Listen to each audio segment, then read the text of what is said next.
ఓం నారాయణ ఆది నారాయణ. ఓం నారాయణ ఆది నారాయణ ఛానల్ను ఆదరిస్తున్న గురు బంధువులకు స్వాగతం, సుస్వాగతం.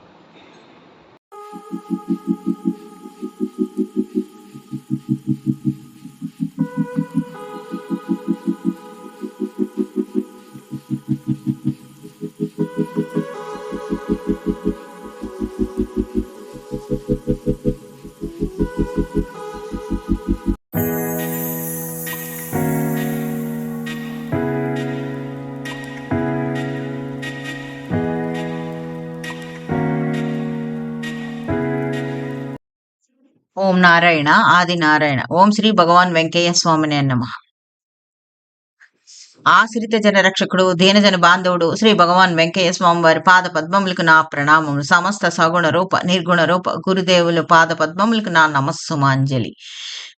ఈనాటి దివ్యానుభవం శీర్షికలో శ్రీ పెసల సుబ్బరామయ్య సార్ యొక్క భక్తులు, శిష్యులు, సేవకులు దివ్యానుభవములు కొన్ని స్మరించుకుందాం. ఈ భక్తుని పేరు రవికుమార్ గారు.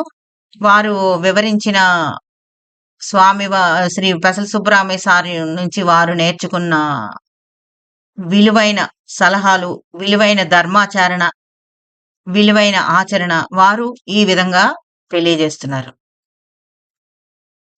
ఈయన రవికుమార్ గారు చెప్తారు ఇలా: నేను భగవంతునికి కాలం ఇస్తున్నాను అంటే అది కేవలం సార్ కృప మాత్రమే అని రవికుమార్ గారు చెప్తున్నారు. అంటే భగవంతునికి కేటాయిస్తున్న కాలం కేవలం శ్రీ సార్ కృప వల్ల మాత్రమే ఇప్పుడు నేను చేయగలుగుతున్నాను అని వారు చెప్తున్నారు. ఇది రవికుమార్ గారు చెప్తారు. ఈయన సార్ పుస్తకాలు చదివి భగవంతునికి ఒకే సమయం అంటే సారు చెప్పిన దాని వల్ల, సారు చెప్పిన పుస్తకాలు చదవటం వల్ల, సారు రాసిన పుస్తకాలు చదవటం వల్ల వీరిలోని మార్పు ఎలా వచ్చిందంటే సారు చెప్పినట్లే భగవంతునికి ఒకే సమయం ఇవ్వటం ప్రారంభించారు. కానీ వీరికి మనసులో కొంచెం అసంతృప్తి ఉండేది. హారతులు ఒకే సమయంలో చేయలేకపోతున్నాను అని ఉండేది. ఆ అసంతృప్తిని సార్కి లెటర్ రాశారు. పెసల సుబ్బరామయ్య సార్కి లెటర్ రాశారు. అప్పుడు సారు ప్రత్యుత్తరంలో వారు ఇలా రాశారు: నాకు ఆరోగ్యం బాగుండే పొద్దున 2 గంటలకు నేను లేస్తున్నానా, స్నానం చేస్తున్నానా, పూజ చేస్తున్నానా అని వీరికి చెప్పారు. దానితో ఆ మాట వీరిని, రవికుమార్ గారిని మార్చేసింది. తర్వాత నుంచి రవికుమార్ గారు ప్రయాణం చేస్తున్నప్పుడు కూడా పూజ కోసం కొంత సమయాన్ని కేటాయించగలిగేవారు. అంటే సార్ యొక్క జీవిత విధానం వీరిలో మార్పు తెచ్చింది.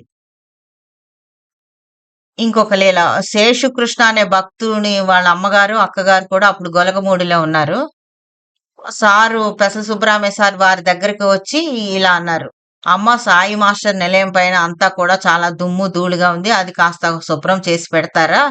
నేను నా అనే వాళ్ళకి మాత్రమే చెబుతానని వారితో చెప్పారు, ఈ శేషుకృష్ణ వాళ్ళ అమ్మగారు, అక్కగారితో. అప్పుడు ఈ శేషకృష్ణ వాళ్ళ అమ్మ, అక్కగారు ఇద్దరు వారికి చెప్పారు, సార్ మీరు చెప్పింది మేము చేస్తామని చెప్పి మొదటి అంతస్తులో ఉన్న గది అంతా వారు శుభ్రం చేశారు. అంటే వారికి నా అన్న వాళ్ళకే చెప్తాను అన్న మాట వాళ్ళ మనసులో నిలిచిపోయింది. సార్ యొక్క ప్రేమ, కరుణ, కృప వారికి ఆ పని చేయించగలిగింది. తర్వాత ఈయన వెంకటేశ్వరరావు గారు చెప్పిన అనుభవం ఇది. అంటే సుబ్బరామయ్య సారు వల్ల వారి జీవిత విధానం ఎలా మారిందో, వారితో ధర్మాచరణ ఎలా సుబ్బరామయ్య సార్ ఆచరింపచేశారో వారు ఇలా వివరించారు. వారు వీరి చేత చేయించిన ధర్మాచరణ ఏమిటంటే తల్లిదండ్రుల్ని సేవించటం, తర్వాత ఉద్యోగంలో బాధ్యతలను సరిగ్గా నిర్వహించేలా ప్రోత్సహించడం ద్వారా పని కష్టంగా ఉన్నా ఇష్టంగా చేసేటట్లు మనసు మార్చడం. తర్వాత వీరు లెక్చరర్ కదా, క్లాస్కి వెళ్లే ముందే ప్రిపేర్ అయ్యి క్లాస్ చెప్పేటట్టు చేయటం. తర్వాత గవర్నమెంట్కి కట్టవలసిన ట్యాక్స్ పూర్తిగా కట్టేటట్టు చేయటం. దానం చేసేటప్పుడు మనిషి కుంటివాడ, వికలాంగుడా అని చూడకుండా మనసుకి ఇవ్వాలనిపిస్తే ఇవ్వాలని సార్ చెప్పారు. సార్ ఈ విధంగా చెప్పారండి: నువ్వు ఇచ్చే రూపాయికి వాళ్ళు వికలాంగులు కానవసరం లేదు, అడిగిన వారు సాయి రూపం, స్వామి రూపం అనే భావంతో సాయం చేయమని వీరికి చెప్పారు. సినిమాకు వెళ్తే ఆ డబ్బు బ్లాక్ మనీ రూపంలో పోతుంది, భగవంతుని మీద మనసు నిలబడదు అని చెప్పారు. దాంతో అప్పటి నుంచి వీరు సినిమాలకి వెళ్ళటం మానేశారు. వీరు శ్రీ సుబ్రహ్మణ్య సారు వీరి చేత ఆచరింపచేసిన ఇంకొక సద్గుణం ఏమిటంటే, డబ్బులు వడ్డీగా మార్చొద్దు. వడ్డీకిస్తే కుమార్తెకి వేశ్యవృత్తి నేర్పినట్లు అవుతుందని చెప్పారు. అప్పటినుంచి వీరు మిగిలిన డబ్బులు వడ్డీలకి అది ఇవ్వకుండా గవర్నమెంట్ బ్యాంక్‌లో వేసుకోవడం ప్రారంభించారు. ఏమైనా డబ్బులుంటే. తర్వాత వీరి చేత ఆచరింపచేసిన ఇంకొక సద్గుణం ఏంటంటే, వీరికి ఆహారం తీసుకోవడంలో కంట్రోల్ ఉండదు. అందువల్ల సోమరితనం ఎక్కువగా ఉండేది. అప్పుడే వీరు సార్ చెప్పిన దగ్గర నుంచి వీరు ఆహార నియమం పాటించడం, కంట్రోల్‌గా తినటం, కేవలం సార్ దయ వల్ల, కృప వల్ల మాత్రమే వీరు నేర్చుకున్నారని చెప్తారు. సద్గురు అనుగ్రహం కలిగే మార్గం గురించి శ్రీ పెసల సుబ్రహ్మణ్య సారు భరద్వాజ్ మాస్టర్ గారు బోధించిన సన్నివేశాలు స్మరించుకుని, భక్తులకు ప్రసాదించిన కొన్ని అనుభవాలు ఇప్పుడు స్మరించుకుందాం. ఒకసారి ఒక బా ఈయన ఒక భక్తుడు అడిగారు. అంటే స్వామివారి ఫాలోవర్స్ సార్ ఫాలోవర్స్ అడిగారనమాట. పారాయణలు, పూజలు చేయటం కూడా ముందు నిర్ణయం ప్రకారంగా జరుగుతూ ఉంటుందా అని ఒక శిష్యుడు, ఒక భక్తుడు అడిగారు. అప్పుడు పెసల సుబ్రహ్మణ్య సారు వారు చెప్పిన సమాధానం ఇలా ఉంది. అంతా ముందు నిర్ణయమే. అలా కాకుంటే అందరూ పారాయణలు, పూజలు చేయటం లేదు కదా! మనం 100 సార్లు చెప్పినా ఎవరు చేయరు. ఉదాహరణ ఎందుకు నేనే 8 నెలల పాటు చేశాను. ఈ 8 నెలల్లో నాకు తెలియకుండానే పుణ్యం పెరిగి పారాయణ, పూజ చేయగలిగాను అని సార్ వారి స్వీయ అనుభవం మనకి చెప్పారు. తర్వాత ఇంకొక ప్రశ్న భక్తులు అడిగిన ప్రశ్న ఇంకొకటి. స్వప్రయత్నం ఎందుకు అని అడిగారు. ఎందుకు మనం ప్రయత్నం చేయాలని అడిగారు. అప్పుడు సారు సమాధానం ఎలా ఉంది?